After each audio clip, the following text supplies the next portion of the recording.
garofalo, fantastici. Cuocete le costine con la parte curva verso l'alto, in modo che la carne sottostante si impregni dei succhi. Ora è importante avvolgere la carne per bene, perché la zona dell'ancia e delle coste lavora molto, quindi è molto dura. Ma quando la si sottopone a una lenta cottura, il sapore penetra in la salsa barbecue.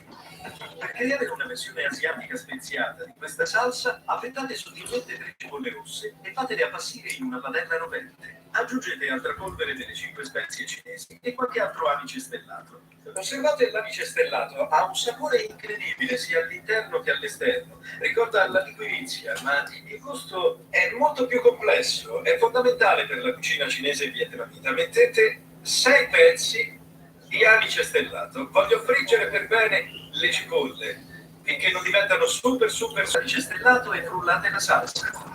Poi passatela al colino per ottenere una consistenza vellutata. Io uso un cucchiaio per farla passare meglio. Squisita.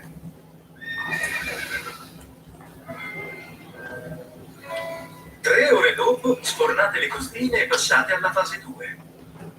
Questa è la parte davvero divertente. Vediamo un po' il risultato dei nostri sforzi. Strappate via la carta d'alluminio. Guardate quanti succhi ha rilasciato la carne, tantissimi. Ora verso tutti questi succhi nella salsa barbecue. Che meraviglia!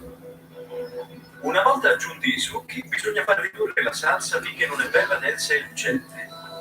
Bene, ora ci divertiamo. Glassiamo la nostra carne. Rimboccatevi le maniche. Versate e dateci dentro. E ora spennelliamo. Coprite ogni centimetro delle vostre costine con la dolce e appiccicosa glassa. Tratterrà l'umidità all'interno e renderà la carne davvero gustosa. E ora la rimetto in forno a 200 gradi. Ho aumentato la temperatura. Dentro. Bene. La carne è in forno, diventerà stupenda, lucente, appiccicosa e ho un'altra dritta che potete seguire o meno. Per dare alle costine un quid in più, le affumicherò per bene. Come si fa a trasformare un normale forno casalingo in un affumicatore in miniatura? Vi servono un colino di metallo e dei trucioli di legno, che potete comprare online o nei negozi di giardinaggio. Metteteli sul fuoco, qualunque cibi, qualunque zuppa o piatto a base di riso o di curry sarà trasformato da questo trucchetto. Spegnete la fiamma e mettete in forno. La ventola fa circolare il fumo all'interno. I trucioli continueranno a fumare. È un trucchetto niente male. 10 minuti dopo è il momento di tirare fuori dal forno le costine affumicate. Questo piatto sarà il re della tavola, farò sorridere i commensali. Io uso un gigantesco piatto come questo per impiattare. Servo le costine con del riso bianco. Siamo pronti per tagliare la carne. Guardate com'è tenera. Oh, mamma mia. Oh, si sente l'aroma di fumo. Era proprio quello che volevo. Guarnite con peperoncini, cipollotti, ravanelli e coriandolo. Tutti affettati finemente. Perché farlo? Per creare un contrasto di colore e dare freschezza. E queste, signori miei, sono le costine glassate cinesi in tutta la loro gloria. Un piatto di costine lucenti a cottura lenta da leccarsi le dita. La carne è così tenera che si stacca da sola dall'osso, glassata con una salsa barbecue a leccarsi. Guardate questa meravigliosa e succulenta costina. Tanti elementi diversi e tanti sapori e ora un piatto da fine settimana. Prendiamo un pezzetto di carne, del riso, il peperoncino, un ravanello e assaggiamo. Oh mio Dio! Ha un sapore davvero intenso. Spero proprio che i clienti del ristorante apprezzino le costine tanto quanto me. Pazzesche.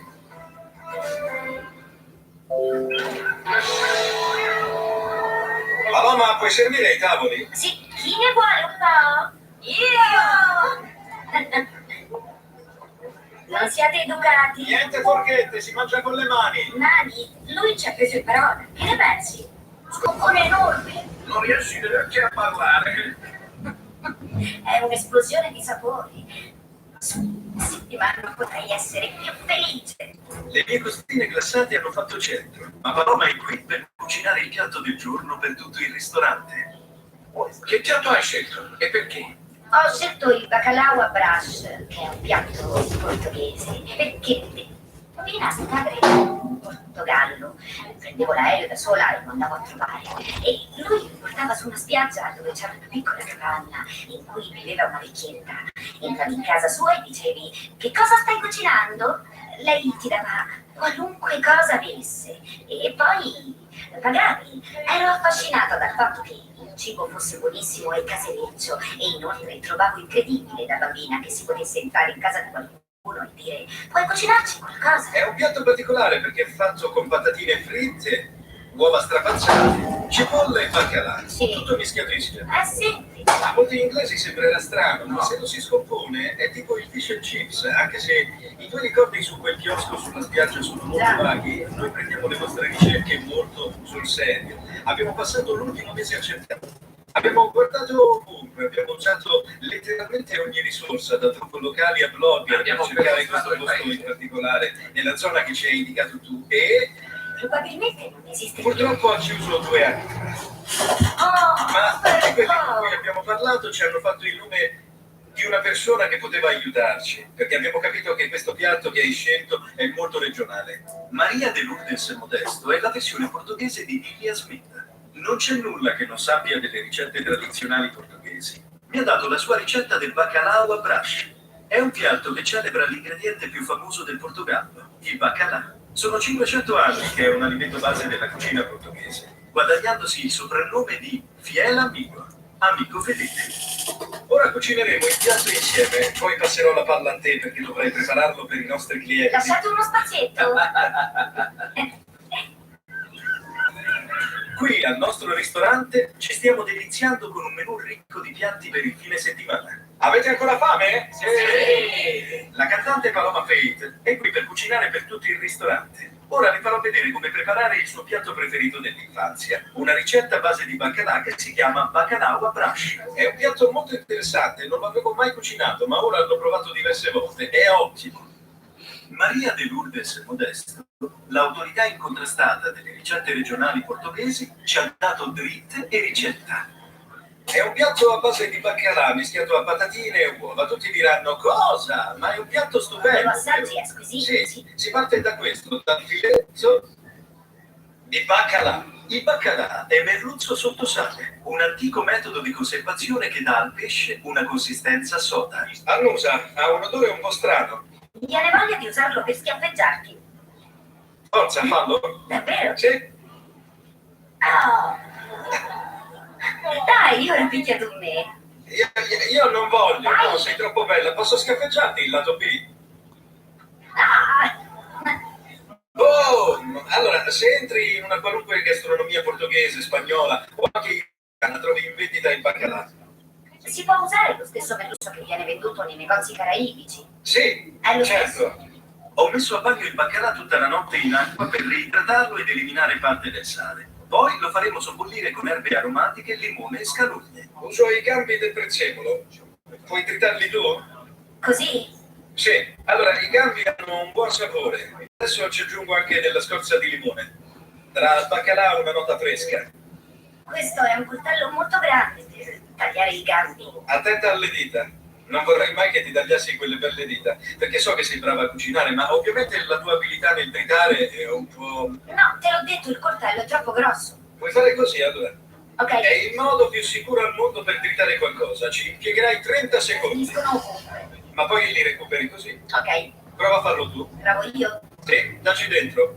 Bene, Sminuzzo tutto, sminuzzo tutto. sminuzza tutto. Mentre Paloma si impegna per la sua tecnica nel trito, noi ce ne andiamo nell'Leicestershire per una nuova battaglia contro gli sprechi alimentari. Siamo un po' anche che ci siamo abituati a un'offerta più limitata. Viviamo in una società in cui la carne viene confezionata in vaschette avvolte nel cellophane. Le costolette sono tutte della stessa dimensione. Pollo, manzo, maiale, agnello. Offerta limitata. Esatto, offerta limitata e poca disponibilità di carne diverse. Ma esistono tantissimi altri tipi di carne, come un'ottima carne selvatica che al momento finisce nella spazzatura. Per migliaia di anni per cucinare veniva utilizzata la carne di animali selvatici, nessuno escluso. Ma hai colto nel segno quando hai detto utilizzata. Si deve usare tutto. Sembriamo vivere in un mondo in cui pensiamo di poter sprecare di tutto, ma c'è un tipo di carne sulla quale, secondo me, vale la pena di indagare. Mister Scoiattolo, Mister Scoiattolo. super gustoso. Sì. I dolci scoiattoli grigi sembrano carini, ma ogni anno causano quasi 12 milioni di euro di danni ai boschi inglesi, uccidendo gli alberi e schiacciando anche il nostro autoctono scoiattolo comune. Vengono abbattuti in modo selettivo per contenerne il numero, ma siccome noi non li mangiamo, la carne viene lasciata marcire. Mangiare scoiattoli non è solo una moda del momento o una scelta insolita, è importante mangiarli perché in questo modo useremo una risorsa che viene sprecata. Sono tanti, sono a portata di mano e al momento finiscono nella spazzatura. Sembra assurdo che tanta carne selvatica nutriente vada sprecata. Nel Regno Unito si mangiavano gli scoiattoli fino agli anni 50, ma la gente inglese è pronta per il ritorno degli scoiattoli sulle tavole. Serve un'indagine di mercato. Stiamo per conoscere dei produttori pionieri che già li usano in cucina. Bravo Jimmy! Ciao ragazzi! È qui che si sfornano animali e vivono dei frutti della terra. Trovavano oltraggioso che tanta buona carne venisse sprecata, quindi poco più di un anno fa Kat ha iniziato a usare la carne degli scoiattoli per i suoi pasticci. Hanno vinto tantissimi premi e io spero che i loro prodotti artigianali possano tradursi con gli scoiattoli sulle tavole. Guarda qui! Ok, Proprio un bel pasticcio. È pazzesco. Questo che cos'è? c'è scritto Scoiattolo pazzesco selvatico e scoiattolo Madeira. selvatico Sì. in Madeira. Mai assaggiato? Volete assaggiarli? Sì. Guarda qui. Ha un profumo... Carne viene buttata? Sì, i guardacaccia li uccidono e poi li gettano via. Ed è per questo che adoro quello che fate, perché avete trovato una soluzione a un problema. Sono infestanti, devono essere tenuti sotto controllo, ma perché sprecarli? Non gettiamo via la carne, è carne È orta. molto buona, ha un ottimo sapore, ricco. Ma dimmi, sulle etichette si ripete, potrebbe... contraria che diceva no e poi una volta assaggiata la carne abbia cambiato idea? Sì, certo. L'assaggiano e cambiano idea. Restano sorpresi. Avete clienti abituali? Sì, sì, certo. Abbiamo clienti abituali e ovunque andiamo, nei mercati, vendiamo sempre tutto. Davvero? Sì, davvero. È stupendo sapere che i pasticci di carne sono le persone e che il pubblico inglese è disposto a dare una possibilità allo scoiattolo. Guardate, questo è un bellissimo pasticcio inglese. Non è ancora pronto? No? Oh, mamma mia! Manca questo signorino e lo mettiamo qui sopra. Adesso che il pasticcio è pronto, Questo è un prodotto fatto con cura e con amore. È ora di infornare queste meraviglie. Qualcosa mi dice che sarà valsa la pena aspettare per assaggiare il pasticcio di scoiattolo. Il maiale, ma è fatto con lo scoiattolo. Assaggiamo prima quello freddo. Oh, mamma mia! Vuoi assaggiare? Sì, grazie. Buon appetito. Oh, mamma mia, è ottimo, vero? Hai saporito. Ho la bocca piena, non posso parlare. Meglio così. E ora, guarda, è delizioso. La gente pensa che sappia di cacciagione, ma non è così. È uno squisito pasticcio con un succhetto pazzesco. Sai, vorrei che tutti apprezzassero e mangiassero carne di scoiattolo. Phil, Kat e Amy sono pionieri del ritorno dello scoiattolo sulle tavole. Ma Kat può preparare solo un numero limitato di pasti. Pollo, manzo, maiale, agnello e pasta, ma non era così in passato. Dobbiamo tornare al modo in cui i nostri antenati usavano la carne selvatica. E se l'animale in questione è infestante, farete un favore ai contadini. La risposta sta nei ristoranti. Voglio vedere se riesco a convincere alcuni chef innovativi. Spargiamo la voce. Vediamo diverse ricette e che cosa Facciamolo. succede. Grazie mille. È stato un piacere, piacere grazie. nostro. Ma prima, vediamo come se la cavano i pasticci di carta nel nostro ristorante.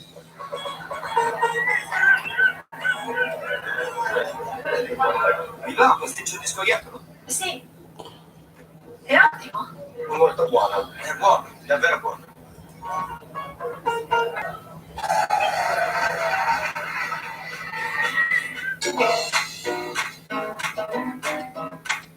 Voilà.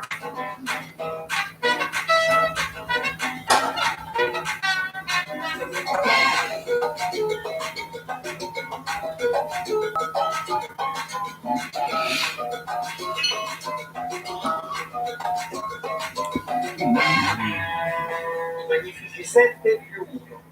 7 chef di gambero rosso channel si confrontano su ingredienti ogni volta diversi e propongono 7 piatti semplici da poter replicare.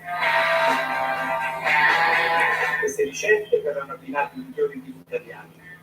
Ingredienti reperiti, preparazioni facili, menu accessibili. Tutto arrivate da casa.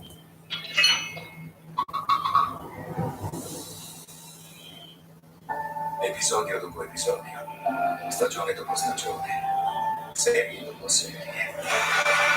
Vuoi viverle ora tutte in un teatro? Quando vuoi, on demand.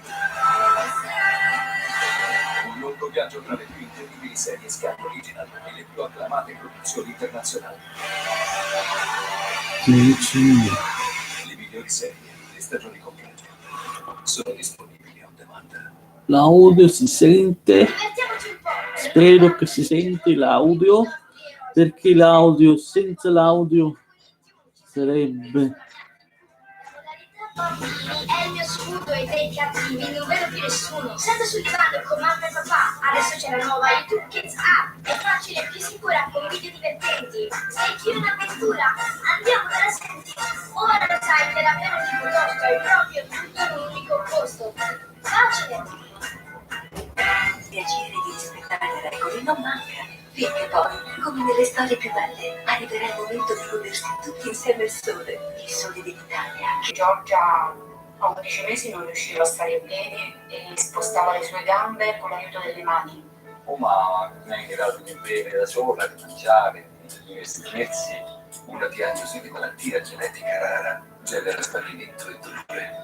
Purtroppo in quel momento non vedi futuro. Tante persone stanno offrendo il loro sostegno continuativo alla ricerca Teleton per aiutare questi bambini e i loro genitori. Ho deciso di sostenere Teleton perché credo di essere più fortunato di tante altre persone. Io credo che sostenere la ricerca sia fondamentale per dare una speranza alle famiglie. Chiama l'800 93 83 61 e dona anche tu 10 euro al mese per sostenere la ricerca scientifica sulle malattie genetiche. Sapere che sto facendo qualcosa di concreto per tutti i bambini che sono affetti da una malattia genetica rara è meraviglioso. La donazione è un qualcosa di reciproco, si dà ma in realtà si riceve. Chiama adesso l'800 93 83 61 e sostieni la ricerca Teleton con 10 euro al mese. Forse la cosa più bella è che ho la certezza che ciò che ho donato rimarrà per sempre mio, perché lo ritroverò nella ricerca scientifica che avanza, nel sorriso meraviglioso di Uma, nelle parole dei suoi genitori. Adotta il futuro di molti bambini. Chiama l'800 93 83 61 e dona 10 euro al mese. Grazie. Sul pontile di Southern stiamo servendo squisiti piatti per il fine settimana. Senti? Sì! I nostri clienti hanno già gradito le costine glassate cinesi e il pasticcio di scoiattolo. È buono, davvero buono. E ora torniamo al piatto del giorno. Il bacalao a brush di Paloma Feld. Un piatto portoghese gozo che risale a quando da bambina andava a trovare il padre vicino a Lisbona. È fatto con patatine fritte, baccalà, uova e olive. Dobbiamo dire qualcosa? La temperatura è di circa 95. Per il fondo del piatto soffriggiamo dolcemente delle cipolle affettate finché non diventano dolci e dorate. Poi prepariamo il condimento. La versione classica della ricetta prevede che si completi con delle olive. Sì. Te lo ricordi? Sì. Ok. E va benissimo, ma io ho pensato a qualcosa di leggermente diverso. Voglio trasformare le olive in un condimento particolare che esalti il sapore del piatto. Aggiungi del peperoncino secco. Quanto? Un bel pizzico generoso. Io trito un mazzetto di prezzemolo. Vuoi aggiungere intanto 2 cucchiai di aceto di vino rosso? Che faccio? Vado a occhio? Sì, mi fido di te. Sei quel tipo di cuoca. Meraviglioso olio d'oliva portoghese. Andiamoci dentro. Mischia tutto per bene con le mani, sii bella energica. E ti piace cucinare in questo modo, vero? Lo adoro. Lo devo anche pensare. Il mio scopo qui è di attenuare la nota saliva e renderla dolce e squisita. Dopo un quarto d'ora avranno sviluppato un sapore, modificarlo come vuoi. Puoi tritarlo e fare una tappena.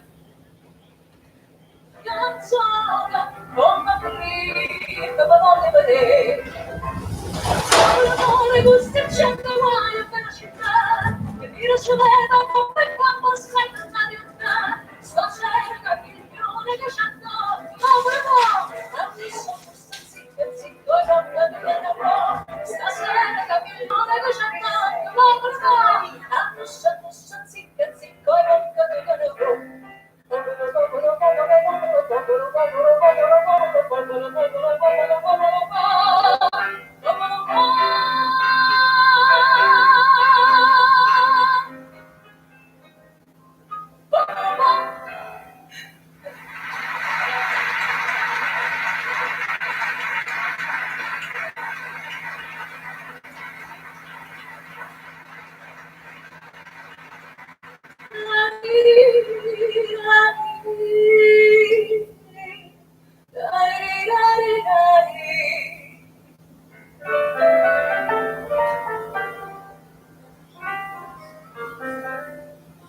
Of the air carriers, the airlines are desperately trying to get you back onto their planes.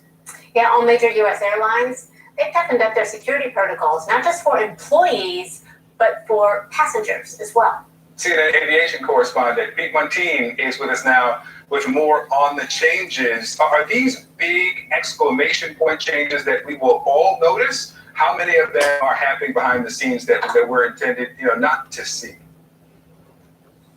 Well, Victor, Christie, you know that all major airlines are now requiring that passengers wear masks, a move that the industry made voluntarily in the absence of a requirement from the federal government. A scene too similar to travel before this pandemic. New videos of packed planes, passengers bottled up in rows and aisles, raising new fears about social distancing when flying, and new calls to restrict air travel even further. This week, JetBlue became the first airline to require passengers to wear masks, its COO calling it the new flying etiquette. Now, all major U.S. airlines, Alaska, American, Delta, Frontier, Southwest, and United, ensure travel by air. Because the flights have been pulled down, we're seeing more and more full flights without policies that really address proper social distancing. But the nation's air travel is at a virtual halt. Nearly half of all commercial jetliners are now parked. The TSA says only 5% of passengers are passing through checkpoints compared to a year ago. I set out to see what it's like to fly right now, traveling from Washington, D.C. to Atlanta and back. It's hard to find someone not already wearing a mask. Airlines are stepping up their use of electrostatic sprayers to disinfect passenger cabins. Please hand down as a Joel wipe as we got on board. Airlines are also not booking middle seats, hoping to keep up social distancing on board. Industry groups say the average domestic flight is now carrying 17 passengers, up from 10 passengers just over a week ago. I think the people that are traveling are probably healthy. They're not ill or critical or in a bad situation. Everybody should be wearing a mask. The Department of Transportation gave airlines permission to start scaling back service to small city airports. Planemaker Boeing CEO is forecasting a years-long recovery for airlines. Even still, the industry is holding out hope that new measures will mean a new normal of flying again. We're hopeful that will happen. Changes go beyond. Montine with us. Pete, thanks so much. So doctors in Washington State, the first coronavirus hotspot of the U.S., are reacting to news that the FDA's approved... Unlocking the mysteries behind the continent you thought you knew.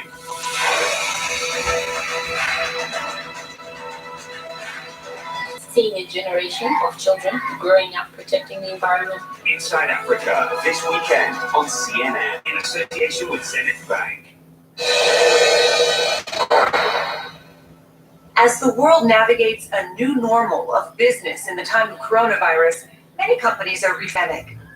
South Korean pharmaceutical company Yu Pharma has donated vitamins and medicine to Daegu and Gyeongbuk, two regions of South Korea hit hard by coronavirus. Light in the Box is a Beijing-based online retail company. It is adding packs of medical face masks to parcels destined for North America and Europe, and sending thousands more masks to families in Malaysia. Meanwhile, Azim Premji, chairman of Indian IT conglomerate Wipro, has offered around $54 million of COVID-19 relief through his foundation and Wipro. The project focuses on... has been spreading around the world and through our economy. And let's face it, we would not have been able to sustain operations as an economy globally over the last 2 months without digital technology the way it works today.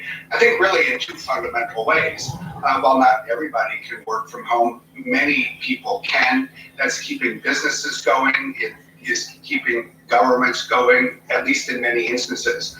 And then we're seeing data as the fundamental, really the indispensable tool for the decisions that public health authorities are needing to make, all the way from the local to the global level, when to reopen economies, how to reopen, how to measure the spread of the pandemic in the future.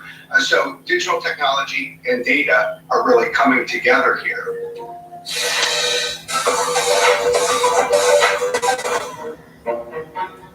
Preying on the panic of coronavirus, then finding the holes. The hackers are worming their way into our home computers and then through the back door into the firms for which we work. Cybersecurity experts say the hacks are happening at an alarming rate. We have seen over a 500% increase in attacks directly related to work from home individuals that we had before previously based on the COVID-19 pandemic. We've seen phishing campaigns go over 2,000%. But what more can be done? Multi-factor authentication. Anything that you access from a corporate resource perspective, an email, should have a second form of authentication, which means that you're using your phone essentially to ensure that if somebody does compromise your password, they still don't have access to your account because they would have to have access to your phone. Coronavirus, arguably the fiercest competition that sports have ever faced. The knock-on effect on global sport was huge. The delay of the Olympics has a huge economic cost. It's the communal aspect of sport that might just kill us. Coronavirus has become big. Friday, that we could see a contraction as high as 30%. How do we get out of this? Is this going to be enough, all of this money thrown at the economy in relief and financial aid and stimulus packages? Yeah, so we think we're going to see in the second quarter annualized, that means you multiply by 4, a contraction, as you said, as much as 30%. We're going to grow then, we believe, in the third quarter and the fourth quarter. Now, some of the things that have been done, mainly the things been done by the Fed, are loan programs. So I would call those relief rather than stimulus. And you mentioned PPP program, corporate bonds, money market functioning, the Main Street program, now the Muni program that we've announced, and those will help provide a debt bridge for those who have had an interim stimulate the economy. They'll have to be done by the fiscal authorities, but we're optimistic at the Fed that we're restoring good market function. We're trying to build a bridge to individuals, small businesses, maybe mid-sized businesses to get through this period. And then we're going to need stimulus as we get into the fall and into next year, because we're going to have an unemployment rate at the end of this year as high as 8 to 10%. And we're going to need to work that down and stimulate growth. Yeah, I mean, you're talking about a situation where we've really seen the consumer take a body blow. I mean, consumer spending has stopped, business is shut down altogether. What is it going to take to get that back? It doesn't sound like this is going to be a snapback situation in terms of coming back in the fourth quarter. This is going to be a slow and gradual comeback, because consumers have to also be ready to go out and crowded stores and crowded restaurants, et cetera. So when do you think the consumer comes back? Yeah, so as you and I have talked before, as we headed into this period, we had a solid economy, but it was powered, as you said, by the consumer. Business fixed investment was sluggish, manufacturing had been sluggish, but the consumer is 70% of the economy. Now we've got to find ways to stimulate the consumer. In the short run, we need to make sure that those who are unemployed, which is a substantial amount, we think unemployment rate will hit as high as 20%. We have to sustain them through this period. And then we're going to have to grow. Small businesses are going to have to get back to hiring. Businesses generally are going to have to get back to hiring. We want to minimize job losses, and we're going to need stimulus to make sure that those who are otherwise unemployed get back to work. And with that, you've got the behavioral issue, which you referred to, where consumers are not going to feel safe doing some of the things they used to do, going to restaurants, flying, going to large entertainment events. And this is where the healthcare part of the policy, testing, contact tracing, obviously if there can be drugs or vaccines, those are going to be essential to make the consumer ultimately get comfortable getting back to doing the things he or she was doing several months ago. Yeah, I've got a number of industries that have been talked about in terms of being the leadership poised to come back first, like construction or agriculture? Are there industries that you could name that you think could be first to reopen? We're talking about reopenings across the country this weekend, but what would be the easiest industry to start getting back to business? Well, so we already have some industries that have been running manufacturing. For example, food manufacturing companies have already been running. They have models for how to run in a safe way. They have a whole series of how comfortable are the consumers to get back. The hardest ones to open will be those that require crowds, individual contact, and those will be slower. Robert, I want to ask you about rates. I want to ask you about the balance sheet at the Fed, and I've got to touch on the price of oil and what that means. That's sort of another major issue here that we're facing. So let's take a short break, and then we've got a lot more with Robert Kaplan, the president and CEO at the Dallas Fed. Stay with us.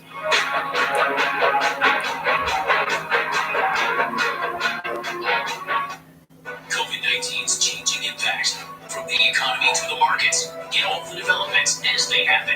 Stay with Fox Business for complete coronavirus coverage. Hello to our friends and friends. Thanks for choosing Fox and for watching on Orange.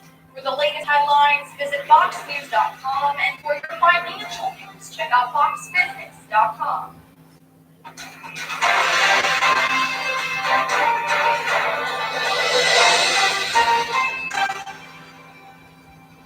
I am challenging my cabinet to find and remove every single outdated, unlawful, and excessive regulation currently on the books. Few federal agencies impose greater bureaucratic burdens on the interests they oversee than the Department of Education, created by President Carter and the Democratic Congress in 1979. Even the New York Times at the time editorialized against it, saying education, quote, will continue to do better without a central bureaucracy. More than 30 years later, the Department of Education has fundamentally changed education, especially higher education. Since 1996, college tuition has skyrocketed 200%, far beyond inflation and most consumer services. We literally have not just more administrators than faculty. There are more administrators than there are personnel at universities doing teaching. Rates have declined.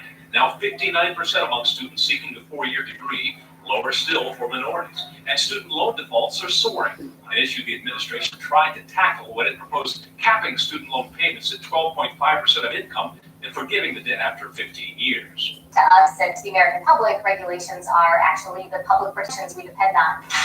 Education Secretary Betsy DeVos has begun rescinding many federal mandates for higher education, but has also tried to tackle the issue in lower education, often to intense opposition. Gone under the Trump administration, Michelle Obama's school lunch program. Chocolate milk is back. Also gone, accountability programs like No Child Left Behind and the Race to the Top. Transgender bathroom guidance has been cut. And most controversial, DeVos has withdrawn college Title IX standards for sexual misconduct, leaving it denied the accused fundamental due process. We're in the midst of the Me Too moment. People are paying a lot of attention to sexual violence and harassment, and so it seems a surprising choice. Courts appear to be vindicating DeVos and her push for due process. Now those students are suing, and the universities are losing sometimes to really big damage awards in federal courts.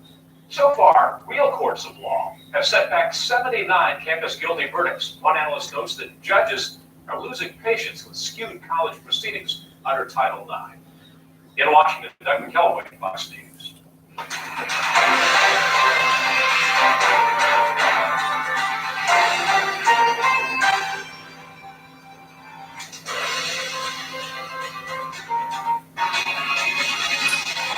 And we're back with the president and CEO at the Dallas Fed, Robert Kaplan. Robert, I've got a report in front of me from Cornerstone Macro, and they say interest rates are going to stay at these levels until 2023. Does that sound right to you?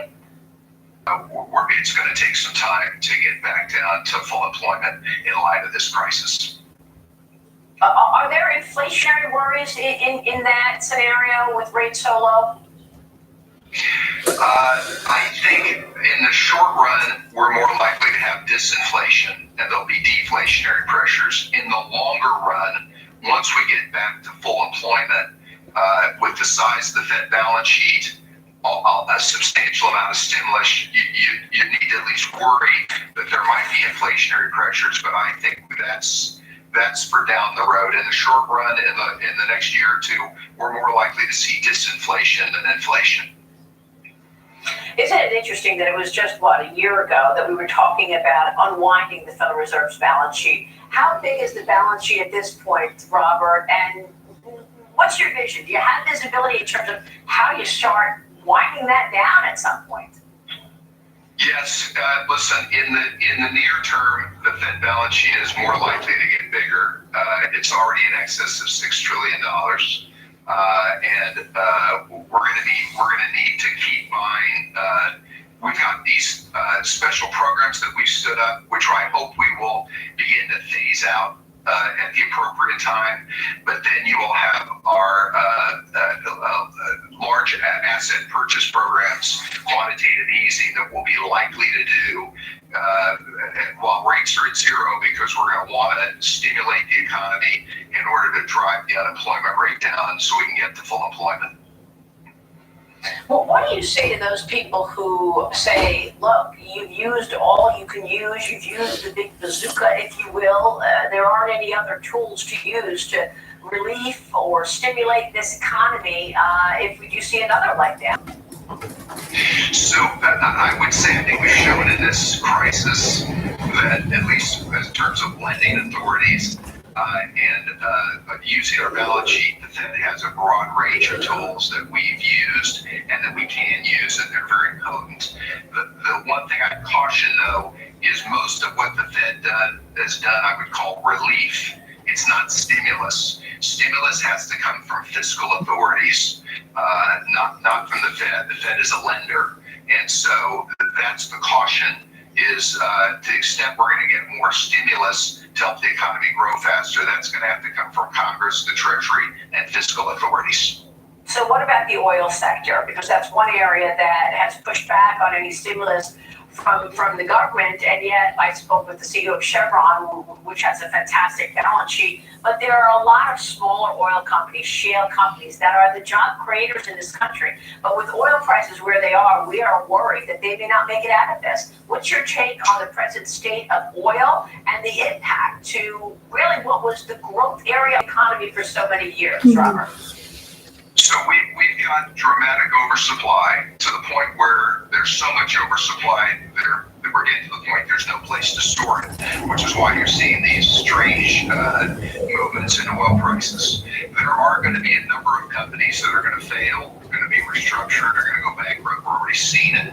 You'll see a substantial amount of production shut in. We're already seeing that. You'll see that here and globally. We think U.S. production will decline. It reached a peak of 12.8 million barrels a day at the end of 19. By the end of this year, it'll be closer to 10.8 million barrels a day. So we're going to decline by 2 million barrels a day. Some of that is necessary. You're going to have a more consolidated industry. A number of service providers will also fail. The industry will... And Salesforce, remember to text meals. 80100. They're going to match up to $250,000. It's amazing. Thank you so much for watching, everybody. Hang in there. We're going to get through this together. Wash your hands. Don't touch your face. Wear all these things all week. All these nitros at home all week. Is that right?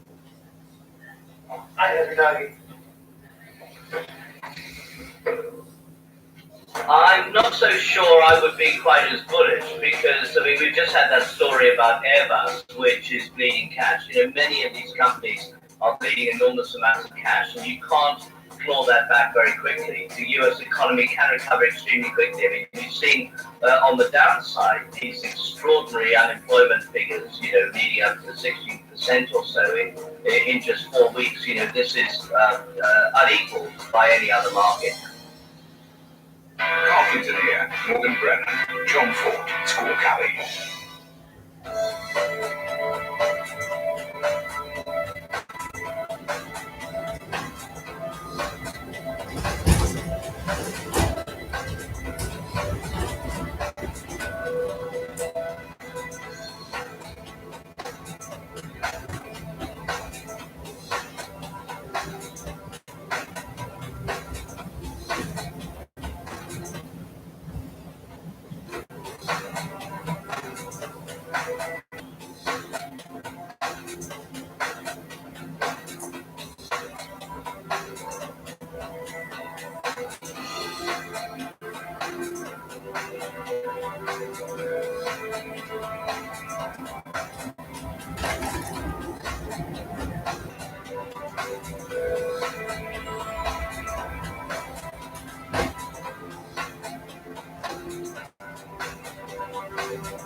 She's a multi-award-winning actress. I kind of always knew that cinema and film and acting is what I would like to do. Making movies.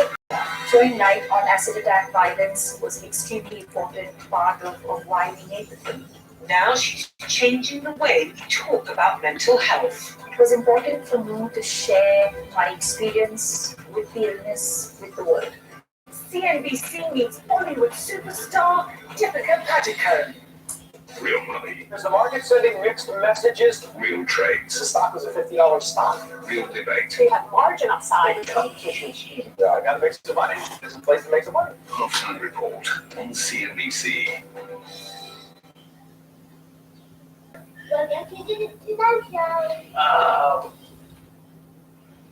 Year or so, we are confident in the safety data that we've seen thus far. From drug companies and clinical researchers racing to develop tests and vaccines, to hospitals and public health experts on the front lines of a fierce battle. Testing and genetic could be critical to ending this lockdown. It's okay to not be okay right now. Coming up, a coronavirus special report, medicine's critical challenge.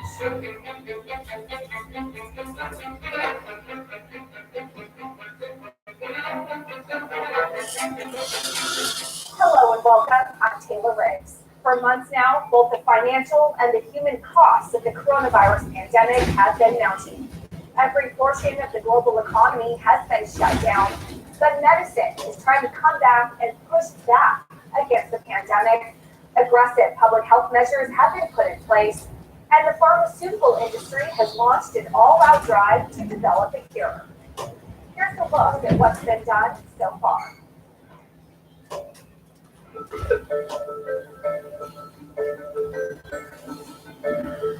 Let's start with antivirals. They're the drugs that fight viruses inside your body. They stop the virus from replicating or infecting cells.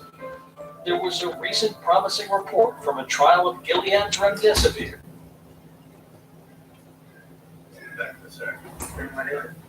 I don't know, something for you. Sorry about that.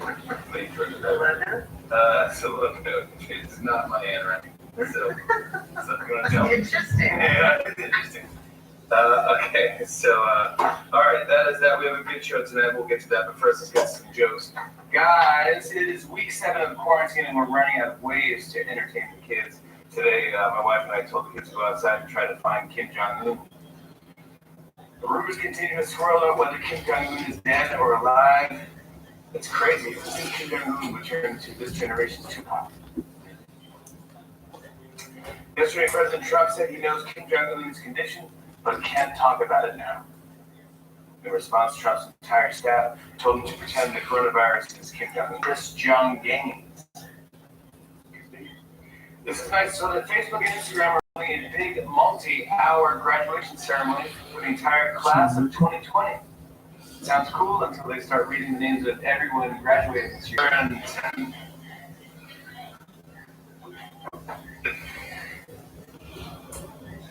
One. A virtual graduation will feature appearances by Oprah, Miley Cyrus, Lil Nas X, and former Ohio Governor John Kasich. Kids were like, OMG, former Ohio Governor John Kasich! Are you kidding me? I read that a Girl Scouts branch has received federal aid to make up for lost cookie sales. If the quarantine has been tough on Girl Scouts, if you can get some Girl Scout cookies, please order some. But also to try and boost sales, the Girl Scouts are releasing some new. Opa, stasera ci fai più vicino. L'uomo obbligatorio vuoi? Sì, ma fallo. There's also